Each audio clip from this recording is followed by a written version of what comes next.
Eu gostaria agora então de ler o texto, que é Marcos capítulo 4, do 1 ao 20.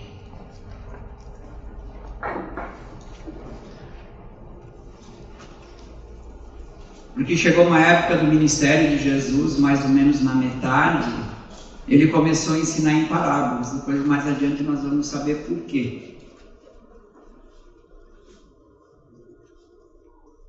Marcos 4, de 1 ao 20. Diz assim: Novamente Jesus começou a ensinar à beira-mar. Reuniu-se ao seu redor uma multidão tão grande que ele teve que entrar num barco e assentar-se nele. O barco estava no mar, enquanto todo o povo ficava à beira da praia. Ele lhes ensinava muitas coisas por parábola, dizendo em seu ensino: Ouçam, o semeador saiu a semear.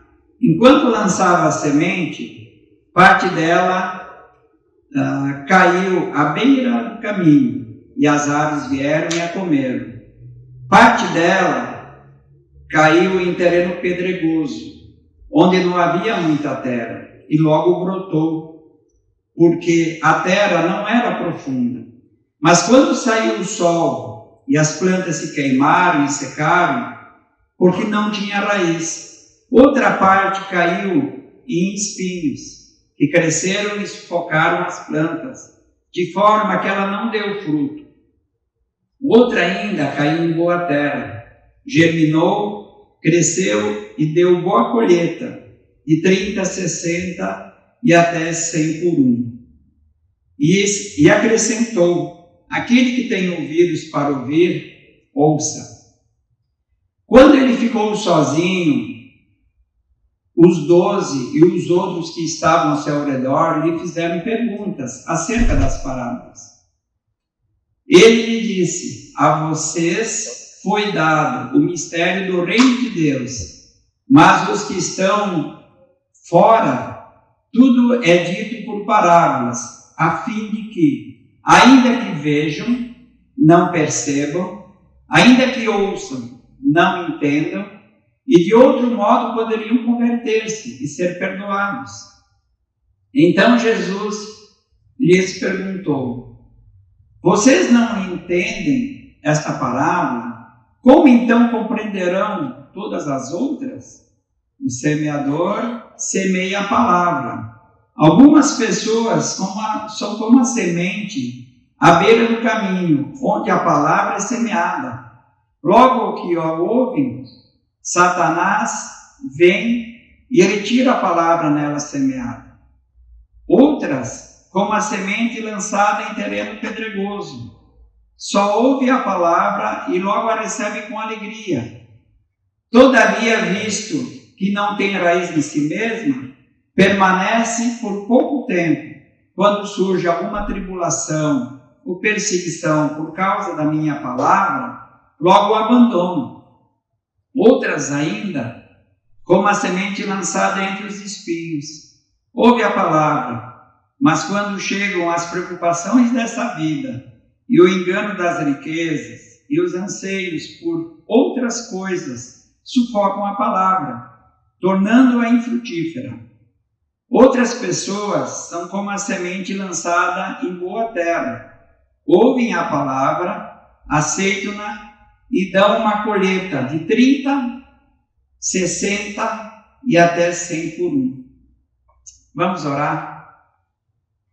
Deus, muito obrigado pela oportunidade que podemos mais uma vez lermos a Tua Palavra e podemos ouvir do Teu Espírito, ó Deus, o que o Senhor quer falar para cada um de nós. A Tua Palavra, ela é dádiva, é presente. É algo tão precioso para nós, porque ela nos faz frutificar. É o poder de Deus para a salvação da vida de todos aqueles que se arrependem e creem no Evangelho. Pai, eu entrego esse momento a Ti, cada vida que está aqui. Tira todas as preocupações, todos os anseios, todos os medos, todas as perturbações que há no coração de cada um. E que o nosso coração, Pai, possa ser limpo, para que a tua palavra possa germinar e não ser sufocada ou acabando até morrer, por causa que nós estamos com muitas coisas em nós. Esse momento, Pai, seja um momento para a honra e glória do teu nome. É isso que nós queremos te pedir e te agradecer. Em nome do Senhor Jesus. Amém. Por que Jesus começou a ensinar em parábolas? Mais ou menos na metade do ministério dele, de 3 anos e pouco que ele tinha de ministério, que ele começou a pregar o reino de Deus. Ele estava começando, como ele pregava nas sinagogas e também nos templos, ele estava começando a ser ameaçado, propriamente por os líderes judeus, pelos fariseus e parte do povo. Porque, normalmente, os religiosos, eles não querem saber muito o reino de Deus. Eles estão muito mais preocupados em cumprir algumas coisas na religiosidade para poder se ver livre. Imagina tu poder largar algumas coisas que te prendem. Como é que fica a vida dos religiosos? Eles ficavam totalmente vulneráveis. E eles queriam uma segurança própria. No templo, ou propriamente nas sinagogas, dominando, ensinando o que eles queriam e obedecendo também o que eles queriam. E com isso, quando Jesus veio trazer o reino de Deus, por causa da dureza do coração desses homens, e também pelo desinteresse que eles tinham no reino de Deus, eles começaram a ameaçar Jesus. Só que Jesus tinha um ministério para cumprir, diante do Pai, diante de Deus. E ele queria que tudo acontecesse como foi planejado diante de Deus. Por isso, ele começou a ensinar em parábolas. E as parábolas, elas revelam, estou dando uma introduçãozinha no início, para vocês entenderem melhor. As parábolas, elas revelam as verdades do reino de Deus. E no mesmo tempo, Jesus queria ensinar as verdades, mas também, no mesmo tempo, ocultar, não revelar as verdades para muitos daqueles que estavam lá. Porque o povo só corria atrás de Jesus para pedir comida, milagres, coisas que interessavam a eles. E eles não estavam muito preocupados em ouvir a palavra de Deus. E quando as pessoas, por sua própria vontade, elas rejeitam os ensinamentos de Deus e tratam a palavra de Deus com desinteresse ou desprezo, e elas estão com o coração delas duro, sabe o que Deus faz? Endurece mais ainda o coração das pessoas. A gente tem uma boa visão do cenário de hoje, como as pessoas estão cada vez com o coração mais duro. E nós temos um exemplo muito clássico, muito claro na Bíblia, o exemplo do faraó, do rei faraó no Egito, que teve as 10 pragas, que cada vez Deus largava uma praga e ele endurecia mais o coração. E não foi por falta de advertência, viu? Porque Moisés advertiu várias vezes o rei faraó, mas não adiantou. O coração dele era tão duro que ele continuou com aquela vida dele, fazendo o que ele queria, do jeito dele, dos interesses deles. E Deus fala mais uma coisa para nós, ensinando sobre o coração duro, que os homens que não têm interesse para ouvir a palavra dele e preferem continuar pecando, fazendo o que eles querem, sabe o que Deus faz também? Ele deixa as pessoas ficar escravizadas naquela quantidade de pecado. Você não quer se arrepender, você não quer se dobrar, Deus deixa cada um de nós, o nosso coração cada vez mais duro e escravizado nos nossos pecados. E se nós estamos escravizados no nosso pecado, vai complicar mais adiante. Se nós não tivermos arrependimento, se nós não tivermos uma vida de nos avaliarmos. E o que é uma parábola? Ela descreve verdades e processos espirituais do reino de Deus, por meio de figuras da natureza e da vida terrena. Então, todo o povo de Israel, o povo daquela época, não tinha desculpa. Deus usou o solo, usou o próprio solo, a própria terra. A maioria era tudo agricultor. Então estava sabendo muito bem como é que funcionava a terra, quando tinha as pestes, quando não tinha, como é que tinha que fazer, quando caía à beira do caminho, o pessoal passava. Estava tudo muito claro. Então a parábola ela descrevia, não era coisas que qualquer um podia entender, mas eles não entendiam por causa da dureza do coração. Então, semeador é o próprio Jesus, os discípulos que levavam a palavra de Deus. Hoje somos nós, os cristãos, né? Semente é a palavra de Deus, é a Bíblia. Temos ela aqui completinha.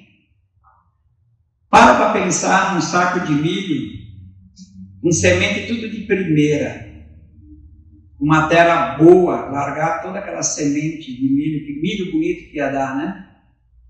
A palavra de Deus é um saco de milho limpo, precioso, maravilhoso. E hoje tem muita gente trocando por livros, trocando por qualquer coisa e deixando a palavra de Deus para fora. Quem é o solo da terra? São os ouvintes. O coração e a mente de cada um de nós. Interessante, e é uma grande verdade. Quando ouvimos a palavra de Deus, cada um de nós reage de uma maneira diferente. Cada um entende de uma maneira diferente, muitas vezes. Depende como o cofrinho aqui está cheio de mágoas, ressentimentos, cheio de coisas. A palavra de Deus vai ser lançada e vai ser perdida. E isso é uma coisa muito importante, que propriamente quando o semeador sai a semear, 3/4 da semente espalhada ela se perde. Cada 4, talvez, que nós vamos falar do Evangelho, talvez uma vai te dar um pouquinho de atenção e as outras não. É muito interessante isso, né? Mas por isso a gente não pode desanimar ou deixar de levar o Evangelho com fidelidade, porque nós precisamos descansar na soberania de Deus, porque só o Espírito de Deus pode dar vida. E a gente tem uma história muito bonita em João 3, 1-8, quando o Nicodemos, fariseu Nicodemos, veio conversar com Jesus. E Jesus falando que ele tinha que nascer de novo, da água do Espírito, e ele não estava conseguindo entender, ele achava que tinha que voltar para a barriga da mãe. Porque o verdadeiro entendimento, quem dá para nós, é o Espírito Santo de Deus. Então a gente precisa levar muito sério essa missão de levar o Evangelho para todos. Sabe por quê? Porque Isaías 55:11 diz: assim também ocorre com a palavra que sai da minha boca, Deus falando. Ela não voltará para mim vazia, mas fará o que eu desejo e atingirá o propósito pela qual eu enviei. Que promessa maravilhosa! Nós temos que ser fiéis, levar a palavra da maneira que ela é, não enfeitar, botar florzinha, falar alguma coisa mais bonitinha para o pessoal ficar mais faceiro. Leva da forma correta, porque Deus tem um propósito e ele vai ser cumprido, já está determinado por ele. E a palavra dele, você não precisa ficar lá alisando e brincando. Fala com amor, fala mostrando da esperança que essa palavra é, e ela vai atingir o propósito de Deus. Agora nós vamos procurar estudar um pouquinho melhor a parábola. Eu fiz a introdução. Agora nós vamos começar do 1-3, depois eu vou explicar essa parte, depois cada versículo vai ter uma explicação. Por isso que eu disse que a parábola não é muito fácil, porque ela é grande e tem várias partes, então vocês precisam prestar bastante atenção. Então, versículo do 1-3. Novamente Jesus começou a ensinar à beira-mar. Reuniu-se ao seu redor uma multidão tão grande que ele teve que entrar num barco e assentar-se nele. O barco estava no mar, enquanto todo o povo ficava na beira da praia. Ele lhes ensinava muitas coisas por parábola, dizendo em seu ensino: ouçam, o semeador saiu a semear. Então, isso aqui dá justamente a explicação que eu falei um pouquinho no início, que o ministério de Jesus, ele passou na metade em diante do ministério dele ensinando, justamente porque ele estava sendo ameaçado de morte. Então, ele falava em parábolas para aqueles que realmente tinham interesse em ouvir, aprendiam. E aqueles que estavam mal intencionados, querendo fazer qualquer coisa contra Jesus, não ensinavam nada. E aí, sabe o que acontecia? Eles não sabiam o que fazer, ficavam neutros. E deixava Jesus continuar o ministério dele numa boa, porque as verdades do reino de Deus, ela estava sendo espalhada para aqueles que queriam ouvir. E isso funciona para nós hoje. Você está interessado em ouvir o que o reino de Deus significa para nós? Leia a Bíblia. Apliquem a Bíblia na tua vida que você vai entender. Aqueles que não estão interessados vão vir muitas vezes aqui e não vão entender nada. Se você estiver interessado em saber as verdades de Deus, clame a Ele, peça ajuda para Ele, Ele vai esclarecer para você. Versículo 4. Agora nós vamos começar a trabalhar com o solo, são 4 solos, certo? Primeiro solo. Enquanto lançava a semente, parte dela caiu à beira do caminho, e as aves vieram e a comeram. Aí vem a explicação no 15, no outro lado. Algumas pessoas são como a semente à beira do caminho, aonde a palavra é semeada. Logo a ouvem, Satanás vem e retira a palavra nela semeada. Esse solo, ele é comparado com uma terra dura. Você já viu um chão batido? É que nem eu largar uma semente aqui em cima. Ela não vai penetrar. Ela não vai como entrar. E sabe como é que esse solo duro é chamado? No nosso coração, como um coração perturbado e inquieto. Alguém que é escravo de suas rotinas. Como os líderes religiosos daquela época. Eles não tinham interesse no reino de Deus. Isso acontece muito conosco hoje aqui na igreja. As pessoas, elas vêm na igreja, ouvem a palavra várias vezes, mas elas não têm mudança de vida. Têm as mesmas atitudes, ou elas vivem da mesma forma que elas viviam antes de conhecer o Evangelho.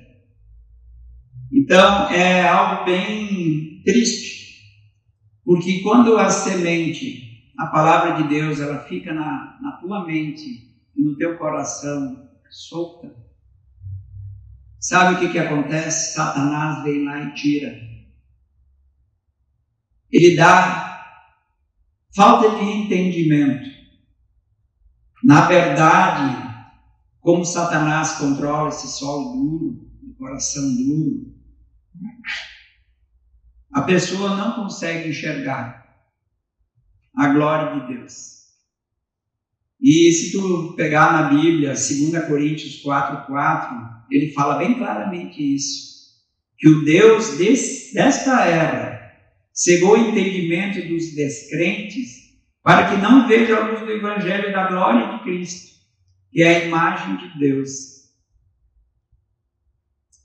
Se você não aplicar a palavra de Deus, se você não trabalhar com ela nos teus pecados, quando você menos perceber, você vai vir 1, 2, 50, 100 vezes ouvir a palavra e ela não vai significar nada para ti.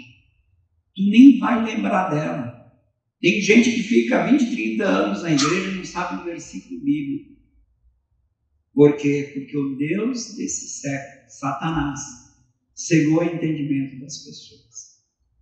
Vamos ver o versículo 5 e 6 agora, que é o segundo sol. Depois tem a explicação 16 e 17. Parte dela caiu em terreno pedregoso, onde não havia muita terra, e logo brotou, porque a terra não era profunda. Mas quando saiu o sol, as plantas se queimaram e secaram, porque não tinha raiz. 16 e 17. Outras, como a semente lançada em terreno pedregoso, ouvem a palavra e logo a recebem com alegria. Todavia, visto que não tem raiz em si mesmas, permanece por pouco tempo. Quando surge alguma tribulação ou perseguição por causa da palavra, logo o abandonam.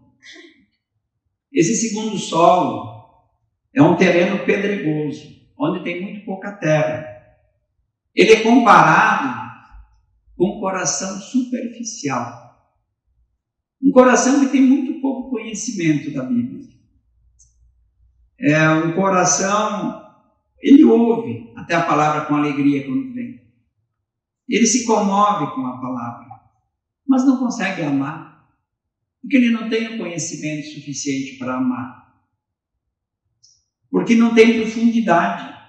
Suas decisões são baseadas nas emoções. No início, essa pessoa aceita tudo. Ela vem aqui para a igreja, ela se batiza, ela vai no grupo célula, ela evangeliza, ela faz discipulado, ela serve nos ministérios. Mas quando ela percebe que a coisa começa a apertar, que ela precisa renunciar o pecado, ou alguém vem e fala para ela e corrige algumas atitudes talvez que ela não está tendo corretamente, ela salta para trás. Nossa, isso é tudo muito radical. Quando ela precisa carregar a cruz, ela diz, nossa gente, eu vou ficar aqui na igreja. Muitos vão embora. Outros dizem, vou ficar aqui na igreja, eu vou dar meu dízimo, vou fazer mais algumas coisas, mas você não me cobra nada. E aí tu olha a vida daquela pessoa, ela não produz fruto nenhum de arrependimento. Ela continua sendo controlada, o coração dela continua sendo controlado pelo mundo. Porque não tem frutos. Se não tem frutos, não tem o Espírito Santo de Deus. E 1 João 2, do 15 a 17, diz assim, não ameis o mundo, nem o que nele há. Se alguém amar o mundo, o amor do Pai não está nele. Pois tudo que há no mundo, a cobiça da carne, a cobiça dos olhos, a ostentação dos bens, não provém do Pai, mas do mundo. O mundo e sua cobiça passam, mas aquele que faz a vontade de Deus permanece para sempre. Não é que nós temos que sair do mundo. Nós estamos aqui no mundo, mas não somos mais daqui. É que a gente não deve botar prioridade e amar as coisas do mundo. Porque isso aí vai acabar com a nossa vida. Agora vamos para o terceiro sol. Versículo 7, depois da minha explicação do 18 e 19. Versículo 7. Outra parte caiu entre os espinhos, que cresceram e sufocaram as plantas, de forma que ele não deu fruto. 18 e 19. Outra ainda, como a semente lançada entre os espinhos. Ouve a palavra, mas quando chegam as preocupações desta vida, o engano das riquezas e os anseios por outras coisas sufocam a palavra, tornando-a infrutífera. Esse terceiro solo é uma coisa muito interessante, porque ele é cheio de espinhos e erva daninha. Mas veja bem, esse solo é arado, ele tem bastante terra, só que no meio da terra, quem é agricultor deve saber um pouquinho. no meio da terra tem muita semente ruim, muitas pestes. E incrível que pareça, né? Tu planta um pé de milho, o que cresce mais rápido é as capoeiras, né? Quem é um bom colono aí sabe. Muitos anos atrás já entendia um pouquinho. Então, olha que coisa interessante. Só que essas ervas, se elas não são retiradas, elas sugam toda a umidade da planta, elas sufocam a planta até acabar morrendo. Sabe quando elas crescem mais do que a plantinha e acaba sufocando e a plantinha acaba morrendo? Isso é um coração culpado pela natureza pecaminosa. Gasta todas as suas energias com as coisas desse mundo. Trabalha que nem um louco. Corre que nem um louco. Vive envolvido num monte de coisa que nem um doido. E ainda por cima quer ficar rico. Tem uma ilusão muito grande de riquezas. Só que todo esse peso dessas corridas, desse desequilíbrio, dessa falta de equilíbrio, vai destruir um pouco da palavra de Deus que vai ter no coração dessas pessoas. A sua vida espiritual acaba sendo sufocada. Aí ela vai viver ansiosa, com preocupações excessivas, e vai causar grandes problemas na vida dela, saúde física, mental, espiritual, e não vai conseguir entender a palavra de Deus, não vai ter os frutos de arrependimento. Vai estar toda hora brigando, gritando, zanzando, porque não entendeu. Porque o seu temperamento e seu caráter vão ser dirigidos por essa natureza pecaminosa e não pela palavra de Deus. Então esse solo, ele não dá frutos. Não há conversão, não tem o Espírito Santo. Vocês querem saber um exemplo bem claro na Bíblia? O jovem rico. Olha que coisa interessante. Quando Jesus falou alguns mandamentos para ele, sabendo que não eram aqueles que o jovem rico tinha problema, ele disse para Jesus: não, estou cumprindo todos eles direitinho. Muito bem. Então, agora se tu quer ter a vida, você pega, vende todos os teus bens, dá aos pobres e vem e me segue. Entrou o ídolo dele, o dinheiro, a riqueza, e a cobiça dele também, que também está nos mandamentos, nos 10 mandamentos. Só que Jesus sabia qual era o problema dele. E aí o que aconteceu com o jovem rico? Se entristeceu e voltou a estaca zero. Voltou lá para os seus bens. Triste, porque achou que apenas o lado religioso dele de cumprir alguns mandamentos, ele estava fazendo a vontade de Deus. Agora vamos para o quarto solo, que é o versículo 8 e 9, e tem a explicação no 20.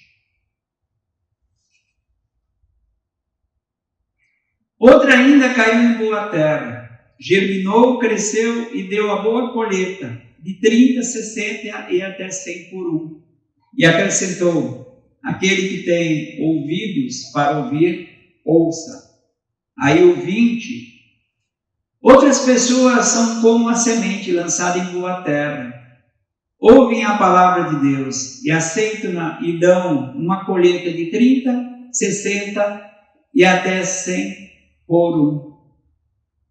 Essa boa terra, ela é macia, ela tem bastante nutrientes, ela sempre é bem cuidada, bem limpa, e nem Satanás, nem as coisas do mundo e nem os desejos da carne podem impedir dela dar frutos, produzindo 30, 60 e 100 por um.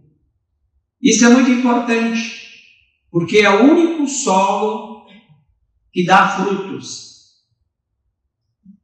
Os outros não dão frutos. As árvores até crescem, as plantinhas crescem, mas elas morrem tudo por falta de terra, falta de cuidado. Então, quem seria esse solo que produz bons frutos? É a pessoa que ouve, entende e vive Não é só aquela que ouve. Aquela que procura entender. E aquela que vive no dia a dia. Procurando obedecer toda a palavra de Deus. Umas mais, outras menos, conforme o entendimento, né? Por isso que fala de 30, 60 e 100 por 1. Mas todas elas dão frutos. João 14, 21 diz assim: quem tem os meus mandamentos e os obedece, esse é aquele que me ama. Aquele que me ama será amado pelo meu Pai. E eu também o amarei e me revelarei a ele. Muita gente busca muito conhecimento. Vive cheio de conhecimento. Mas não tem sabedoria. Porque o conhecimento não se torna sabedoria quando a gente não bota em prática, quando a gente não vive. Então isso é uma coisa muito importante para nós entendermos. Precisamos ouvir, sim. Temos a Bíblia em casa todo dia. Temos as pregações no domingo, nos grupos células. Mas devemos procurar entender. E botar em prática. Porque se você não botar em prática, gente, não adianta nada. Eu conheço um monte de irmãos queridos que não botam a palavra de Deus em prática. E a vida é um inferno. Porque sempre tem desculpa. A gente dá desculpa para um, para outro, para outro, para outro, para outro, para outro, e nunca olha para si próprio. Não adianta nada. Então é bem claro que esse solo é aquele que tem o Espírito Santo de Deus que controla. Agora ficou uma partezinha da Bíblia para trás, né? Do versículo 10 ao 14, que também é uma parte interessante, que a gente pode entender o que Jesus queria ensinar. Do 10 a 14, diz assim: quando ele ficou sozinho, os 12 e os outros que estavam ao seu redor lhe fizeram perguntas acerca das parábolas.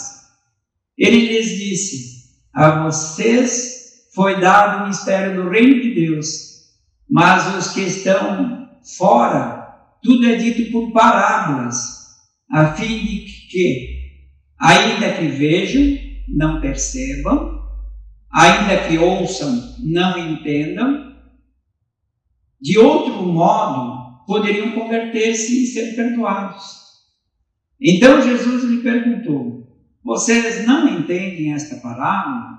Como então compreenderão todas as outras? O semeador semeia a palavra. Esse texto, essa partezinha, ela é muito importante. Isaías 6, 9 diz assim: já é Deus falando para o povo: vá e diga a este povo, estejam sempre ouvindo, mas nunca entendam, estejam sempre vendo e jamais percebam. Jesus estava dizendo que começou o juízo, o julgamento no povo de Deus. E esse julgamento está acontecendo conosco hoje também. Por causa da dureza do coração do povo, por causa que o povo fica totalmente lidando com as coisas desse mundo e não tem o interesse sobre as coisas de Deus, ele diz que está julgando quem leva a sério a palavra dele e quem não está levando a sério. Ele fala que até a graça de Deus, ela tem limite com as pessoas que não querem saber nada dela. A graça de Deus é um presente. Tem um entendimento muito errado no meio de nós, no meio das religiões, do povo evangélico, sobre o que é a graça.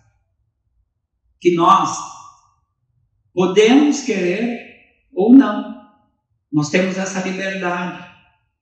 Mas a graça de Deus, ela é um presente, um favor imerecido que Deus nos oferece, que é a morte de Cristo na cruz, no nosso lugar, a habitação do Espírito de Deus, que é a salvação, e que cada um de nós pode querer ou não.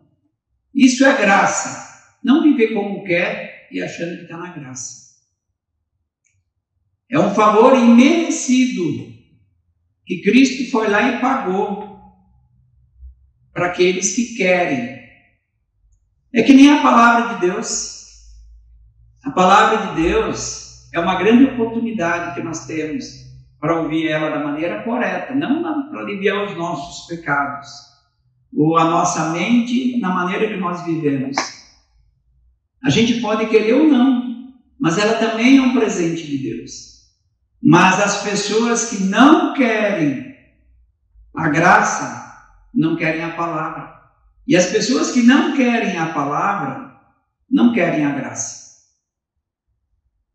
No Velho Testamento, Deus e os profetas, eles falavam muito sobre a questão do arrependimento, mas era de uma maneira diferente, não estava lá como arrependimento.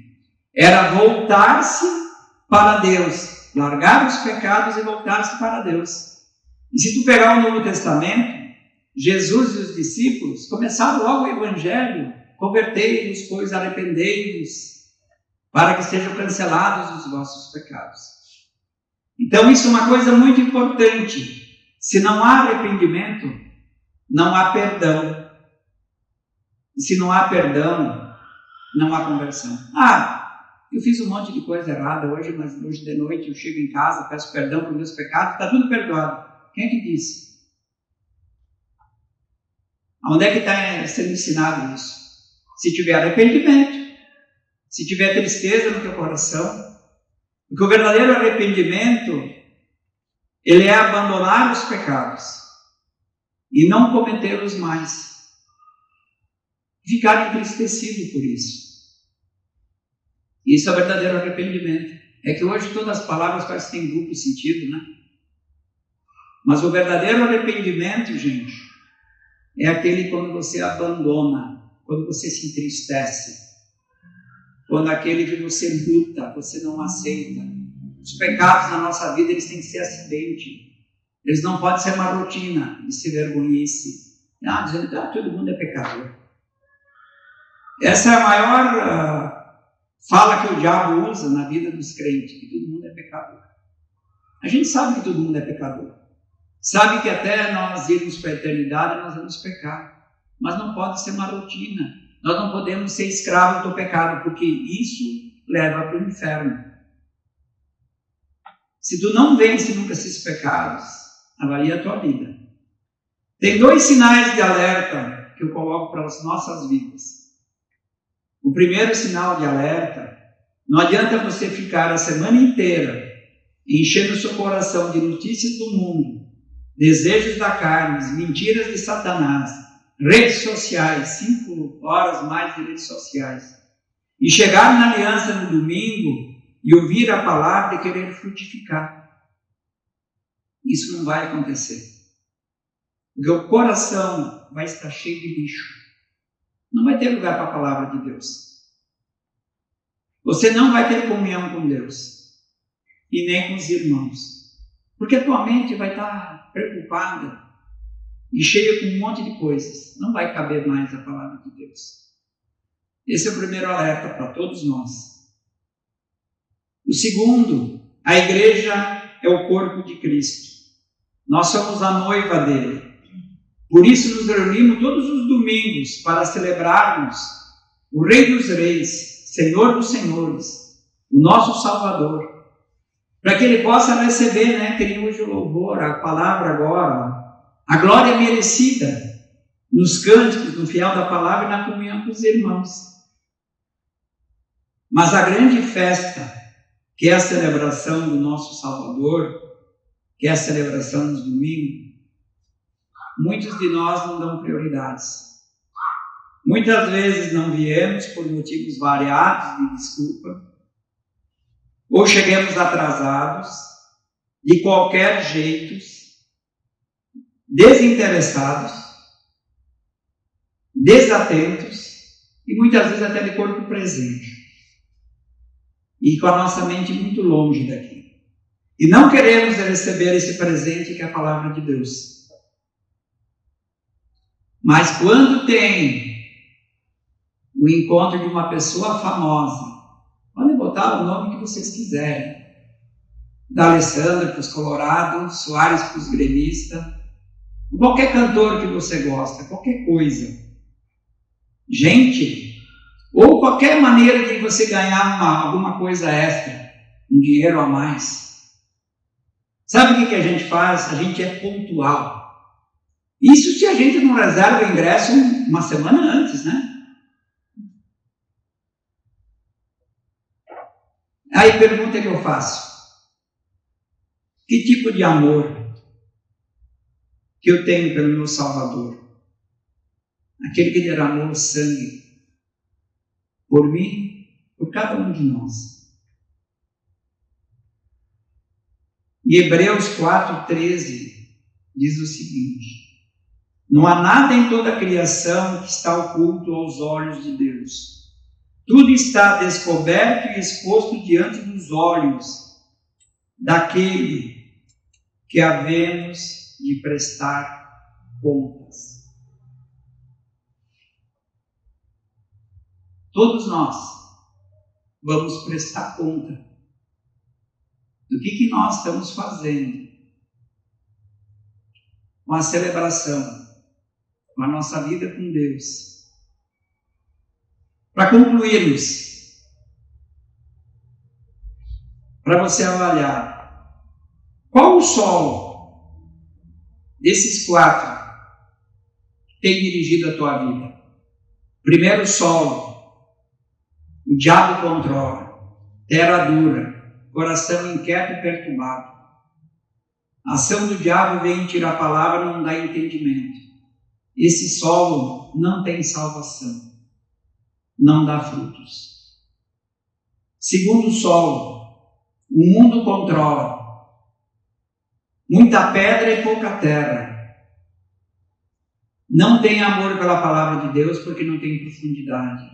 Quando precisa renunciar ao pecado, acha o cristianismo muito radical. Não tem salvação, não dá frutos. Terceiro solo, a terra cheia de espinhos e pestes. O desejo da carne controla.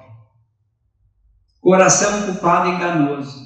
Gasta seu tempo e suas energias com todo o envolvimento das coisas do mundo. Se envolve, corre, faz tudo o que bem entende. Só que tudo isso destrói a palavra de Deus no coração dessa pessoa.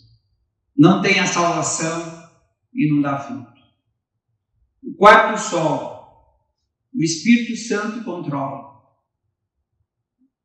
Terra boa e profunda, coração submisso e obediente, aquele que ouve, entende e vive, todo dia amando a palavra de Deus, tem frutos de arrependimento, tem a salvação e dá fruto. O maior erro que pode existir no meio de uma igreja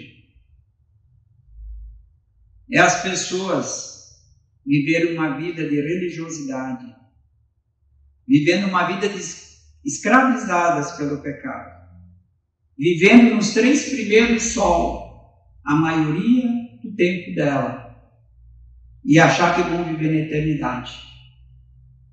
É o maior erro que existe. Porque se tu viver nos 3 primeiros solos, não vai ter arrependimento. Se você não abandonar os pecados, não tem o perdão dos pecados. E os mestres da lei eram isso. Eles viviam nos 3 primeiros solos. E você? Como é que você está vivendo? A tua vida está em qual solo? Isso é tão importante que vai definir para onde você está indo. Se é para o céu ou se é para o inferno. Vamos orar?